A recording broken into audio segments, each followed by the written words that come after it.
నిన్నటిదాకా రాజు అనేవాడు వాడు బంట్ అవుతాడు, అంతే. ఓడలు బళ్ళు అవుతాయి, బళ్ళు ఓడలు అవుతాయి. అంటే ఈ ప్రజాస్వామ్యంలో చాలా జవజీవాలు ఉన్నాయి, లోపాలు ఉన్నాయి. నా అంత గట్టిగా లోపాలు చెప్పిన వాడు ఇంకొకడు లేడు. కానీ బలం కూడా ఉంది, అది గుర్తించాలి. చాలామంది విమర్శించేవాళ్ళు ఈ బలం పునాదుల మీద ఆధారపడి మార్పు తేవాలి, కానీ బలాన్ని విస్మరించి మనం ఎక్కడ పునాదులు లేకుండా ఏం చేస్తారు మీరు? ఇంకా సజీవంగా ఉంది కదా ప్రజాస్వామ్యం. ఇప్పుడు నిజంగా ఎంత గొప్ప విషయం. ఒక ముఖ్యమంత్రి కావచ్చు, ప్రధానమంత్రి కావచ్చు, మరో నాయకుడు కావచ్చు, ప్రజల ఓటు వల్లే మేము వచ్చాము, ప్రజల పనులతో ఉన్నాం అన్నది వాళ్ళు మామూలుగా మర్చిపోయినా కూడా ఈ ఎలక్షన్ రోజున పూర్తిగా అవగతమవుతుంది, గుర్తు చేస్తున్నారు ప్రజలు. గుర్తు చేస్తున్నారు. రెండోది ఏమిటంటే నేను అనుభవంలో నేర్చుకున్నది, ఎలక్షన్ టైంలో ప్రజలు పరిణతి చెందినది ఇంకెప్పుడు చెందరు. మన పౌరశాస్త్రము, సివిక్స్, రాజకీయము, రాజ్యాంగం కబుర్లు చెప్తుంటాం, కానీ ఆకళింపు అయ్యేది ఆ ఎన్నికల టైంలో, ఆ నెల 2 నెలల టైంలో చాలా ఎక్కువగా అర్థమవుతుంది. కాబట్టి మార్పుని కోరే వాళ్ళకి ఈ ఎన్నికల సమయం, ఎవరు గెలిచారో ఎవరైతే పక్కన పెడదాం, గొప్ప అవకాశం, మనం కొంచెం ఆలోచించడానికి అవకాశం. ఆ రకంగా ప్రతి ఎన్నిక కూడా ముఖ్యమైనది, నిన్నటి ఎన్నిక చాలా కీలకమైనటువంటిది. ఇక ఫలితాల విషయానికి వస్తే నాకు కొన్ని కనిపిస్తున్నాయి. మొత్తం మీద ఒక్కొక్క రాష్ట్రం వేరు, స్థానిక పరిస్థితులు ఉన్నాయి, రాష్ట్రం పరిస్థితులు వేరు, కానీ కొన్ని మూల సూత్రాలు ఉన్నాయి, అందరికీ సామాన్యంగా వర్తించే కొన్ని ఉన్నాయి. ఏమిటిది? ప్రజలు ఏ రాష్ట్రంలో అయినా కూడా ఏకవ్యక్తి నాయకత్వము, రాచరిక ధోరణి కాకుండా విస్తరించిన నాయకత్వము, అన్ని వర్గాల నుంచి ఎదిగిన నాయకత్వం కావాలని కోరుకుంటున్నారు. ఆటోక్రసీ కాదు. తెలంగాణ ఉంది, పరిపాలన అధ్వాన్నంగా ఏం లేదు, అభివృద్ధి బాగా జరిగింది. పొరపాట్లు ఉన్నాయి, అవినీతి ఉన్నది, కొన్ని పొరపాట్లు జరుగుతున్నాయి, అవి ఎన్నో సందర్భాలు నేను విమర్శించాను, ప్రతి ప్రభుత్వంలో ఉంటాయి. కానీ మొత్తం మీద తెలంగాణ రాష్ట్రం అభివృద్ధి చెందలేదంటాం అది వాస్తవాలకి వ్యతిరేకమవుతుంది. ప్రధాన కారణం ఏమిటి? ఒంటెద్దు పోకడలు, నియంతృత్వ ధోరణులు, రాచరిక స్వభావము అన్న భావం కలగగానే ఎవరిని అడిగినా కూడా ఎందుకు మీకు ఎంత వ్యతిరేకత వచ్చింది చెప్పంటే ఈ కారణం చెప్తున్నారు. అలా ఉత్తరాది రాష్ట్రాలు తీసుకోండి. ఇప్పుడు మధ్యప్రదేశ్లో చాలామంది బీజేపీ గ్యారంటీ ఓడిపోతుంది అనుకున్నారు. గత ఎన్నికల్లో కూడా బొటాబొటీగా ఒక దాదాపు 1% వచ్చిన ఓట్లు, అధికారం అటు ఇటు మారింది, ఏదైంది. ఇలా ఎందుకు జరిగింది? ఒక కీలకమైన కారణం, మీరు 18 ఏళ్ల పాటు ఒకే మంత్రి ముఖ్యమంత్రిగా ఉన్నప్పుడు, ఒకే మనిషి ముఖ్యమంత్రిగా ఉన్నప్పుడు చుట్టూ తన బృందమే ఉంటుంది. మీరున్నా నేనున్నా కూడా మనకు తెలిసిన వాళ్ళు, మనకు నమ్మేవాళ్ళు ఉంటారు కదా మన చుట్టూ. టీం బిల్డ్ చేసినప్పుడు మిగతా వాళ్ళకి పెద్ద స్పేస్ కనిపించదు. ఇప్పుడు ప్రధానమంత్రి గారు మోదీ గారు అంటే గుజరాతీ వాళ్ళు ఎక్కువ ఉంటారు అని చుట్టూ, సహజం, అది పెద్ద తప్పు కూడా కాదు. బీజేపీ అది గుర్తించింది, ఉన్నంతలో కాస్త మంచి పరిపాలన ఇచ్చారు. మధ్యప్రదేశ్ బాగా వెనకబడ్డ రాష్ట్రం, కొంచెం గౌరవప్రదం తీసుకుంటున్నమాట వాస్తవం, కానీ చాలా వర్గాల్లో కొంత మేము దీనిలో భాగస్వాములు కాదు భావం కలుగుతుందని చెప్పి వెంటనే ఏం చేశారు? ఆ రాష్ట్రానికి చెందినటువంటి అగ్రనాయకులందరినీ కూడా జాతీయ స్థాయిలో ఉన్న వాళ్ళందరినీ తీసుకొచ్చి పోటీకి దింపి వాళ్ళకి ఎన్నికల్లో కీలక పాత్ర కల్పించి అన్ని వర్గాల ప్రజలకు విశ్వాసాన్ని కల్పించే ప్రయత్నం చేశారు. పోల్ మేనేజ్మెంట్, వ్యవహారచన బాగుంది. అంటే మేనేజ్మెంటే కాదు, అందరికీ కూడా ఓనర్షిప్ ఇచ్చారు. అదే ఇన్వాల్వ్ చేయటం వాళ్ళు. ఈ పార్టీ అన్నది ఇదేవో ఏ ఒక్కళ్ళ సొత్తం కాదు, ఇది అందరికీ చెందుతుందని చెప్పిన నమ్మకం కలిగించారు. అలాగే రాజస్థాన్ ఉన్నది, వసుంధర రాజే ఎప్పుడు కూడా అప్రతిహతంగా ఉండేది, కానీ ఆవిడ కొంచెం పరిపాలన బాగానే ఉన్నా కూడా రాచరిక స్వభావం ఉందని చెప్పని రకరకాల ఫిర్యాదులు ఉండేవి. ఆవిడ నొక్కదానే కాకుండా అందరినీ తీసుకొచ్చి పెట్టారు. ఇవన్నీ ఏమిటంటే ఒక సంకేతం, ఒక రకంగా రాజకీయ సంస్కృతిలో కొంత పరిణతి వస్తుంది. ఒక వ్యక్తి చుట్టూ, కుటుంబం చుట్టూనే కాకుండా అన్ని వర్గాలకి ప్రాతినిధ్యము, సామర్థ్యాన్ని బట్టి ఎదిగే అవకాశం ఉంటేనే ప్రజలు ఆదరిస్తారని చెప్పన్నది ఈ ఎన్నికలో బాగా రుజువైంది. నా దృష్టిలో అది చాలామంది దాన్ని పెద్దగా పట్టించుకోవాలి. నా దృష్టిలో అది కీలకమైన అంశం. ఒక మెచ్యూరిటీ కనిపిస్తుంది. ఒక్కరోజు అద్భుతాలు దొరుకుతాయి కాదు, కానీ పరిణామంలో ఒక గుడ్ చేంజ్. మరొకటి ఏంటంటే, మన పోరాటం సంక్షేమమా అభివృద్ధి కాదు, అది చాలా తప్పు సంకేతం. సంక్షేమంతో కూడిన అభివృద్ధి, అభివృద్ధితో కూడిన సంక్షేమం, ఆ బ్యాలెన్స్ లేకపోతే ప్రజాస్వామ్య సమాజంలో, అందులో మనలాంటి దేశంలో అసాధ్యం. మన పరిపాలన అందించడం అసాధ్యం. సమన్వయం చేసుకోవాలి రెండు. అసలు ప్రజాపడం అట్టడిలో ఉన్న వర్గాలు, అభివృద్ధి ఫలాలు పూర్తిగా అందిన వర్గాలకి ఊరట కలిగించాలి. బహుజన హక్కు ఇచ్చేసి ఊరట కలిగించకపోతే రేపొద్దున ఉద్యమాలు వస్తాయి, హింస వస్తుంది, ధర్మం కాదు. కాబట్టి ఈ ఎన్నికలో స్పష్టంగా కనిపించింది సంక్షేమ అభివృద్ధి కలవాలని చెప్పని. మూడోది, నా దృష్టిలో ఈ పార్టీల మధ్య, ప్రధాన పార్టీల మధ్య మౌలికమైన తేడాలు లేవు. చెడులో తేడాలు అసలు లేవు.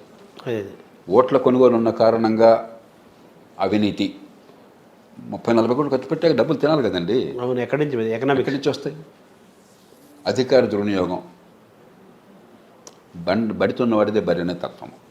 అన్ని పార్టీలు, అందరూ అధికారంలోకి వచ్చిన వాళ్ళు వ్యక్తులుగా కొందరు తేడాలు ఉండొచ్చు, కానీ అదే పద్ధతిలో ఉన్నారు. కాబట్టి ఒకటే తేడా నాకు కనిపిస్తున్నది. ఎట్టకేలకు దేశం ఆర్థికంగా పెరిగే అవకాశం కనిపిస్తుంది. చాలా తప్పులు చేసినా కూడా గత 75 ఏళ్ల కాలం నుంచి, గత 30 ఏళ్ల కాలంలో మన నరసింహారావు గారితో ప్రారంభించి, పి నరసింహారావు గారితో ప్రారంభించి, మన్మోహన్ సింగ్ గారు, వాజ్పేయి గారు, నరేంద్ర మోదీ గారు, అలాగే రాష్ట్రాల్లో వివిధ నాయకులు, తెలుగు రాష్ట్రాల్లో చంద్రబాబు నాయుడు గారు కావచ్చు, తర్వాత రాజశేఖర రెడ్డి గారు కావచ్చు, ఇప్పుడు కేసీఆర్ ప్రభుత్వం కావచ్చు, అలాగే ఇతర రాష్ట్రాల్లో ఇతర నాయకులు కావచ్చు, కొన్ని మంచి పనులు చేయడం చేత, కొన్ని పునాదులు వేయడం చేత ఆర్థికంగా వేగంగా ఎదిగే అవకాశం ఎట్టకేలకు కనిపిస్తుంది. దాన్ని కూడా కాపాడుకోలేకపోతే ఈ దేశ భవిష్యత్తు అంధకారం అవుతుంది. నాకు గత కొద్ది నెలలుగా 1-2 సంవత్సరాలుగా చాలా ఆవేదన కలుగుతోంది.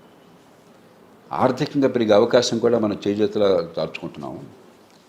అలగమాలినటువంటి సంక్షేమం, అభివృద్ధి లేని సంక్షేమం, సంక్షేమమే పరిపాలనగా, తాత్కాలికమైన తాయిలాలే అభివృద్ధిగా నటించే ఏర్పాటు జరుగుతుంది. ఖచ్చితంగా సంక్షేమం కావాలి, నేను పూర్తిగా నమ్ముతున్నాను. అది సంక్షేమంతో కూడిన అభివృద్ధి అన్నారు. అది మీరు మౌలిక సదుపాయాలు బాగుపడకుండా, పెట్టుబడులు రాకుండా, ఎదిగే అవకాశాలు రాకుండా, ఉపాధి కల్పన జరగకుండా, ఆదాయాలు పెరగకుండా, తాత్కాలికంగా పన్ను డబ్బుల్లోంచి డబ్బులు ఏదో దానకన్నుల్లాగా సొంత సొమ్ము దానం చేసినట్టుగా దాన పొంది మీరంతా ఫోటోలు వేయించుకుంటే దేశం బాగుపడుతుంది. ప్రజల సొమ్మే కదా, అది భ్రమ.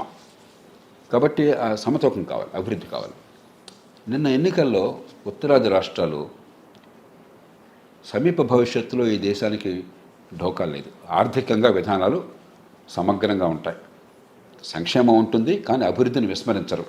ఈ 7% అభివృద్ధికి బాటలు పడతాయని చెప్పి నమ్మకాన్ని కలిగించారు, తెలంగాణ మినహాయించి. అదే అందుకే 3 రాష్ట్రాలు అన్నారు మీరు. తెలంగాణలో ఆ కారణంగా ఓటేలా, కేవలం రాజకీయం తీరును చూసి ఓటేశారు. అదే వ్యతిరేకత. అక్కడ ఏకవ్యక్తి పాలన, రాచరిక స్వభావం ఉందని ఓటేశారు. ఎందుకంటే ప్రజల్లో ఆ రకమైన మూడు వస్తే ఇక మంచి చెడు పెద్ద లోతుగా విశ్లేషణ ఉండదు. కానీ మొత్తం మీద దేశంలో ఒక మంచి వాతావరణం ఆ విషయంలో కనిపిస్తున్నది. అంటే 3 రాష్ట్రాల్లో కూడా అభివృద్ధి పట్ల మీకు విశ్వాసం ఉంది పాలనలో, నిన్న ఫలితాల పట్ల. తెలంగాణ పట్ల what is your complaint sir, main complaint? పార్టీలు ఏవైనా పెద్ద తేడాన్ని ఆలోచించకూడదు, కానీ ఖచ్చితంగా తెలంగాణలో అభివృద్ధి సంక్షేమాన్ని సమతూకాన్ని పాటించే ప్రయత్నం జరిగింది గత 5-10 ఏళ్ళుగా. పొరపాట్లున్నాయి, అధికార కేంద్రీకరణ ఉన్నది, చట్టబద్ధ పాలన లేదు, బడితో ఉన్న వాడి దగ్గర అన్ని చోట్ల ఉంది, ఇక్కడ ప్రత్యేకమేం కాదు. అవినీతి ఉన్నది, నిజాయితీగా మాట్లాడుకుందాం. అది లేకుండా వ్యక్తులుగా నిజాయితీ పరులైనా సరే, మన్మోహన్ సింగ్ గారు ప్రధానమంత్రి అయినా సరే, మన ఉన్న ఎన్నికల వ్యవస్థలో వ్యక్తి నిజాయితీగా ఉన్నా కూడా వ్యవస్థ అవినీతిమయం కావడం అనివార్యం. చుట్టూ నరేంద్ర మోదీ నిజాయితీ గురించి ఎవరికి శంకలేదు, కానీ ఆయన ప్రధానమంత్రి అయిన మాత్రం చేత ఆయన పార్టీలో అక్రమాలు జరగకుండా ఉంటాయి, అక్రమార్జన లేకుండా రాజకీయాన్ని చేస్తారనుకుంటే మనం భ్రమలో ఉన్నాం. ఇది సాధ్యం కాదు. కాబట్టి ఈ పరిస్థితుల్లో అవన్నీ పక్కన పెట్టేసి ఆర్థిక అభివృద్ధి కూడా జరగకపోతే, కనీసం 6-7% అభివృద్ధి వచ్చే 25-30 జరిగిందనుకోండి, మన బిడ్డలకు ఎదిగే అవకాశాలు వచ్చినాయి, ఆత్మవిశ్వాసం కలిగింది, ఉపాధి కల్పన జరుగుతుంది, నైపుణ్యం వస్తుంది, సంపాదన సొంతంగా వస్తుంది, మా కాళ్ళ మీద నిలబడగల ధైర్యం వస్తుంది, ఆత్మస్థైర్యం వస్తుంది. అప్పుడు ఆలోచించే తీరు వేరు. అవును, రేపొద్దున నాకు తిండి ఎక్కడ, రేపొద్దున బతికేది ఎక్కడ అంటే ఆలోచించే తీరు వేరు. కాబట్టి ఆర్థిక ప్రగతి ఈవేళ అతి కీలకమైన అంశం నా దృష్టిలో. ఏ పార్టీలు ఆర్థిక ప్రగతికి అనుకూలంగా మరి ఎజెండా రూపొందించుకుని పనిచేస్తాయో వాళ్ళు దేశానికి మంచి పని చేస్తారు, రాష్ట్రాలకు మంచి పని చేస్తారు. ఏ పార్టీలు దాన్ని విస్మరించి తాయిలాలే పరిపాలనగా భావిస్తాయో, సంక్షేమం కావాలి మళ్ళీ చెప్తున్నాను, కానీ సంక్షేమమే పాలన అనుకుంటే చాలా ప్రమాదకరం. రెండు ఇంపార్టెంట్. ఇవాళ తెలుగునాట ఆంధ్రప్రదేశ్లో ఆ తీరు ఉంది, సంక్షేమమే పాలన, సంక్షేమం చాలా పకడ్బందీగా అమలు చేస్తున్నారు, కానీ మౌలిక సదుపాయాలు, పెట్టుబడులు, ఆర్థిక అభివృద్ధి అసలు అవసరం లేదనుకుంటున్నారు. తెలంగాణలో ఆ మాట కాంగ్రెస్ పార్టీ నాయకులు కొందరు ఆ మాట బహిరంగంగా చెప్పారు. రేపు పొద్దున పరిపాలనలో అలా చేయకుండా కొంచెం విద్యుత్ ప్రతిష్టాన్ని ఆశపడుతున్నాను. అంటే మొన్న ఎన్నికల్లో ఎలాగైనా అధికారంలోకి రావాలనే ఉద్దేశంతో ఒక్కొక్కరు పోటీపడి సంక్షేమ పథకాలను ప్రకటించారు కదా. ఇక్కడ వచ్చే ఆదాయము, ఖర్చులు, వనరులు ఈ సంక్షేమ పథకాలు వేస్తే ఆర్థికంగా రేపు దెబ్బతినే పరిస్థితులు కనిపిస్తున్నాయి కదా. మంచి ప్రశ్న. నేను కొంచెం ప్రేక్షకులకు అర్థం కావాలి, కొన్ని అంకెలు అర్థం కాకపోయినా కూడా మనం 100 కోట్లు, 1000 కోట్లు, లక్షల కోట్లు ఉండేసరికి అంకెలు చాలా గందరగోళం అవుతాయి. కానీ కొంతమంది అయినా ప్రయత్నం చేయాలి. 22-23 అంటే గతించిన ఆర్థిక సంవత్సరం సవరించిన లెక్కలు ఉన్నాయి. 23-24 అంతా కాకుల లెక్కలు, బడ్జెట్లో అంచనాలు ఎవరికి తెలుసు. కానీ సవరించిన అంచనాలు యాక్చువల్గా ఖర్చులపై ఆధారపడి ఉంటుంది. ఆ లెక్కల ప్రకారం తెలంగాణలో జాతీయ స్థాయి నుంచి వచ్చిన డబ్బులు